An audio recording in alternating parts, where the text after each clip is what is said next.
Eu vou abandonar aquela ideia de que da minha renda eu escolho casa, carro, plano de saúde, escola, né, meus gastos básicos, e agora eu vou inverter. Eu vou começar pelos sonhos. Se você começar a acumular isso ao longo do tempo, o efeito exponencial é impressionante. Cuidado que o dividendo vem de tijolado.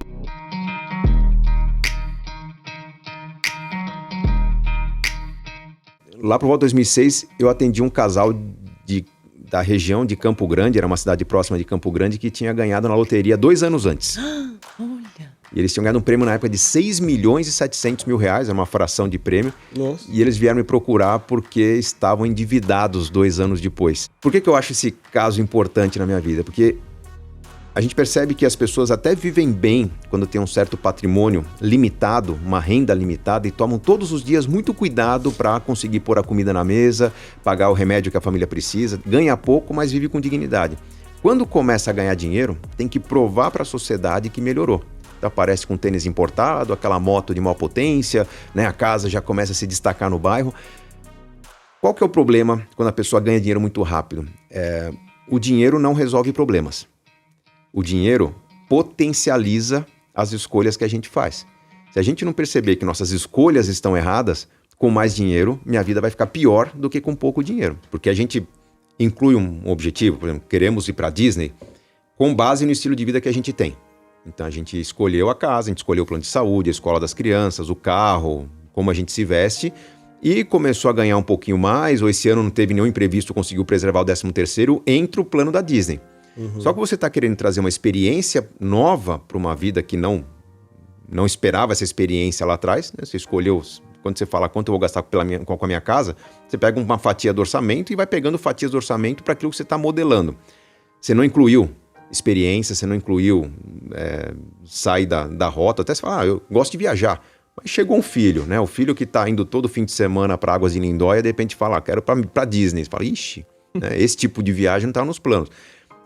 O erro está em tentar preservar o estilo de vida e incluir novas coisas.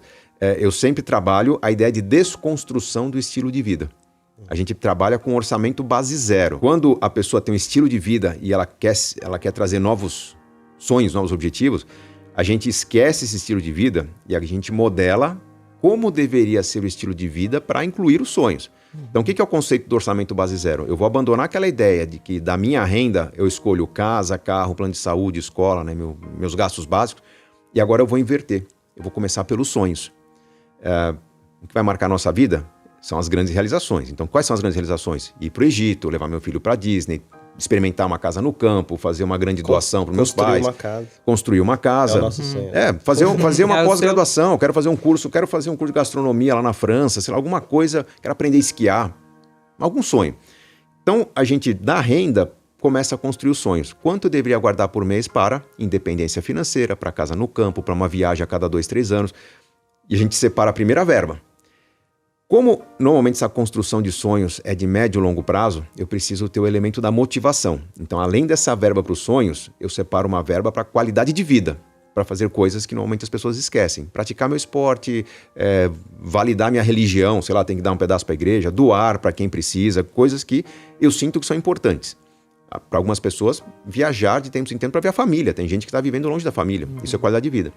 Com o que sobra, eu vou modelar meu estilo de vida. Nossa, eu achei que podia morar numa casa, num apartamentão, vou morar num flat.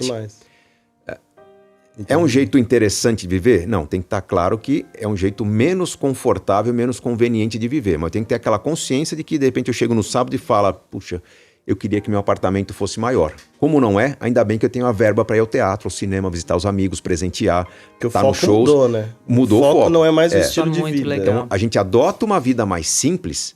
E aí, esse é o argumento do meu último livro, A Riqueza da Vida Simples. Eu adoto uma vida mais simples para que ela seja mais rica em experiências, é a tal da qualidade de vida, e realizações, que são os grandes sonhos construídos. Como essa vida vai ter mais experiência, é muito provável que eu tenha uma energia vital muito maior. A gente entra no êxtase de estar realizando sonhos. Então, a gente inverte a ordem das escolhas, a vida ela se torna menos recompensadora do ponto de vista daquilo que eu ostento, mas muito mais recompensadora do ponto de vista do que eu acrescento à minha rotina, aos meus registros de vida, as histórias que eu tenho para contar para a família, para os amigos. Eu me torno uma pessoa muito mais rica.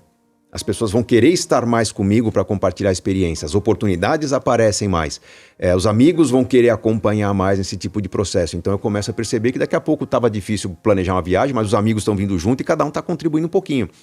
Fica mais fácil, fica mais leve, fica até mais barato quando a gente pensa na escala que isso pode ter. Com isso, a tendência é que a gente prospere mais. Uma vida de mais experiências nos traz mais bagagem, nos traz mais criatividade, a gente trabalha melhor, a gente evolui melhor. E até esse sacrifício inicial que a gente fez, eu não vou esperar a aposentadoria para mudar. Ao longo dos anos, eu vou melhorando, porque minha renda tende a crescer, porque eu sou um profissional melhor. Quem está sufocado por contas para pagar, devia, num dado momento, parar em família e falar, ó, esquece o quanto custa o apartamento, esquece quanto custa a escola dos filhos. Vamos imaginar, com quem te ganha, vamos tentar modelar um estilo de vida mais simples, só que incluindo várias realizações. Vai ter um gap aqui entre o que a gente é e o que a gente quer ser. E aí o que a gente constrói? Uma estratégia para desconstruir o que a gente é e começar a construir o que a gente quer ser. Eu falo insistentemente nas minhas redes que planos não foram feitos para dar certo. Gente, isso não é uma frase arrogante, tá? Você monta um plano, tem 3, 4 anos para realizar. Se você ignora o fato que nesses 3, 4 anos você se tornará uma pessoa mais inteligente, o seu plano vai acontecer exatamente como previsto. Se você montou e segue esse plano e não dá atenção para ele, vai juntando dinheiro, você vai chegar no dinheiro que você precisar, você vai pagar caro. Agora, se você estuda aquele plano semanalmente e vai fazer uma pesquisa, entra num blog, vê o que as pessoas estão fazendo, acompanha notícias, mudanças de preço, você vai aperfeiçoando o plano. Então é muito provável que um plano que merece atenção, depois de 3, 4 anos, ou ele aconteceu melhor do que o previsto, ou aconteceu antes do que o previsto. Você está se tornando um expert em melhorar o seu plano. Isso vale para tudo, gente. Houve uma matéria na Você S.A. em que eu ensinava a chegar no 1 milhão em 10, 20, 30 anos. E naquela conversinha de café, o jornalista falou, puxa, mas você acredita mesmo nisso, professor? Eu falei, não só acredito, como estou chegando nesse número. Então, isso era novembro de 2005. A matéria saiu em dezembro de 2005. Eu virei 1 milhão no final de 2005. O Casais Inteligentes em Casting Juntos começou a fazer sucesso em junho de 2005. Então eu tinha lá 85%, 90% do processo já construído. Legal. Numa combinação de, vamos lá, eu evoluí rapidamente na carreira de professor, aumentou bem minha renda, não tive tempo de mudar o meu padrão de vida por excesso de trabalho. Não recomendo a ninguém que faça isso, mas eu trabalhava 16 horas por dia e domingo eu preparava a prova, corrigia a prova. Quando eu fui para o Canadá, eu me desfiz de todo o patrimônio que eu tinha.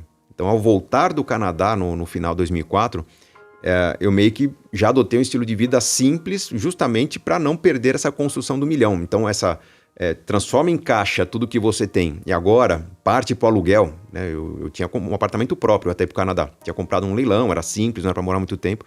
Mas na volta do Canadá a gente partiu direto para o aluguel. E ali toda a lógica que eu desenvolvo hoje, que o aluguel é muito interessante quando parte de um processo, quando parte de uma estratégia.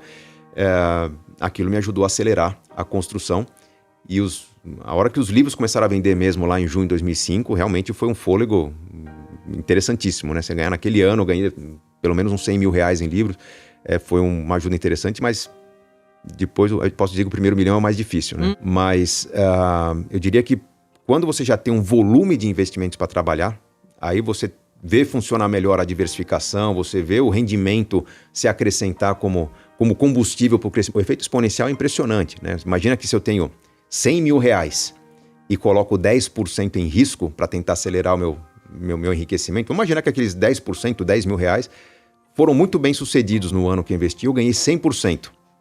Os meus 10 mil viraram 20, meus 100 mil viraram 110.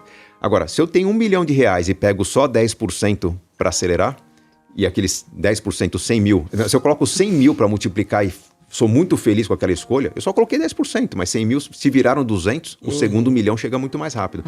É fundamental as pessoas entenderem esse efeito exponencial, porque é muito comum a galera começa a investir, tá desanimada, vou sair da poupança, aí acompanha lá a coluna da Luciana, ela tá recomendando aqui um monte de coisa legal. A Luciana dá um monte de orientação, ela monta uma carteira, no fim do ano, quanto ela ganhou a mais? Eu ia ganhar 100, ganhei 120. Valeu a pena? Aparentemente não, mas se você começar a acumular isso ao longo do tempo, a renda variável potencializa demais, o efeito exponencial, a mágica é... Dos juros compostos, né? As pessoas não têm ideia do tamanho que isso se transforma com o tempo. E o pior, elas desistem no começo. Elas dizem assim, monta uma carteira de renda. Fundos imobiliários, ações, não sei o que lá. Começa a pingar, o pessoal acha bonito, né? Meus primeiros dividendos, caiu lá 7 centavos. No 5º, 6º mês, a pessoa fala, vou parar com isso. É muito pouco. Cara, mas porque não está simulando como vai ser daqui a 5 anos, como vai ser daqui a 10, como vai ser daqui a 20. Daqui a 20, cuidado que o dividendo vem de tijolada lá de cima, né? A gente vê a realidade das pessoas que têm muitas ambições porque a vida em família é muito sofrida, né? Nada tem, nada pode, vê aquela vida de novela de Instagram. Antigamente a gente via na novela, hoje vê no Instagram, né? O pessoal saindo para jantar, um monte de dica de passeio e tal, a gente não consegue. Então as pessoas quando ganham algum dinheiro querem logo tentar fazer aquilo que o famoso está fazendo. A gente nunca teve essa ambição. Eu o tempo todo me debruçava para fazer algum tipo de plano. Eu ganhava pouco. Na época que eu conheci a Adriana, eu era professor de inglês, né, e minha renda era de meio salário mínimo. Você tem uma ideia, do salário mínimo naquela época era 200 e poucos reais, eu ganhava 140 por mês. Então dava para pagar a gasolina do meu carro, que nem gasolina era um carro a diesel para economizar. Nossa. Mas eu conseguia pagar o combustível, pagava uma outra atraçãozinha, tipo o hot dog da sexta-feira, mas eu juntava dinheiro para cada 4 ou 5 meses fazer um passeio de fim de semana com a Adriana. Era um esquema que a gente se divertia com o que a gente não tinha. Quando a gente começou a ganhar dinheiro, foi numa fase em que tanto a Adriana quanto eu começamos a trabalhar bastante. E ganhar dinheiro, gente, assim, dinheiro de hoje seria tipo 3 mil reais por mês. É um dinheiro que a gente não tinha. Dei uma entrevista para uma revista falando que, puxa, dava para construir um pé de meia num certo prazo. Aí eu comecei a fazer algumas simulações e eu vi que em 15 anos eu chegaria a um patrimônio de R$1 milhão, né? Dinheiro de hoje seria alguma coisa tipo 2 milhões e pouquinho. E fui contar isso pra Adriana, minha namorada. Falei, ó que legal. Eu tinha que contar pra alguém, né? Não se falava sobre dinheiro com amigos, não se falava sobre dinheiro com ninguém. Deixa eu contar pra Adriana, olha a planilha que eu montei. Se a gente seguir esse planinho que eu tô seguindo já há 2, 3 meses, daqui a 15 anos, quando fizer 41 anos de idade, eu vou chegar em R$1 milhão. Você tá namorando um futuro milionário. Ela falou, que legal. E já que estamos falando de futuro, né? Já que estamos falando de futuro e namorando há 5 anos, que tal a gente pensar num casamento? E aí eu ouvi derreter aquela planilha. Né? Não, peraí, né? Não estava incluindo naquela planilha o casamento. Eu não sabia dizer não, né? Então foi, puxa, casamento, por 5 anos de namoro, bateu uma vergonha. Eu não disse não. Falei, peraí, eu vou fazer as contas para ver quanto que custa um casamento. Eu cheguei em casa e montei um planilhão. Quase que virei à noite montando uma planilha de casamento. E era um sábado para domingo. Domingo fui lá na casa da Adriana com olheiras, né? Aqui, meu plano para a gente casar. Puxa, olha, a gente teria que poupar 75% do que a gente ganha. Nossa. Durante 2 anos. Para montar uma festa de casamento, ainda ficar pagando parcelas por 12 meses. Loucura, né? A Adriana falou, eu topo. Adorei.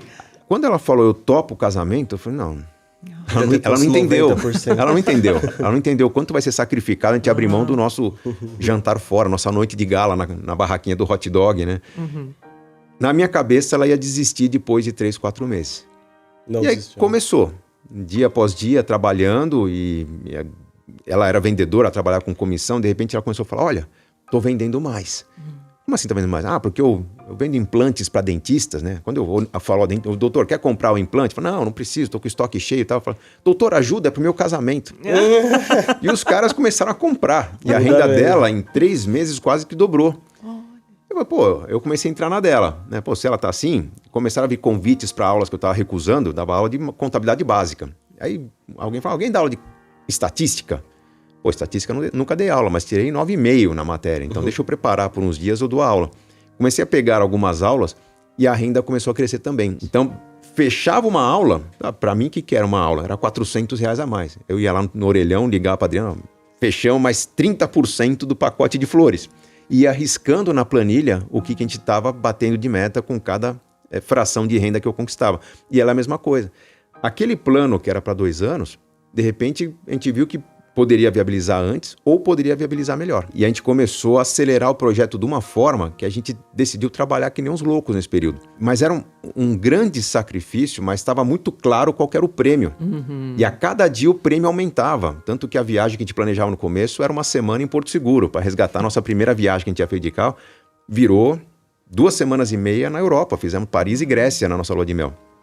E quitamos tudo no casamento. Não teve endividamento. Então estava muito claro o processo ali que, o sacrifício valia a pena? Valia, porque o prêmio era muito grande, tinha data para acontecer.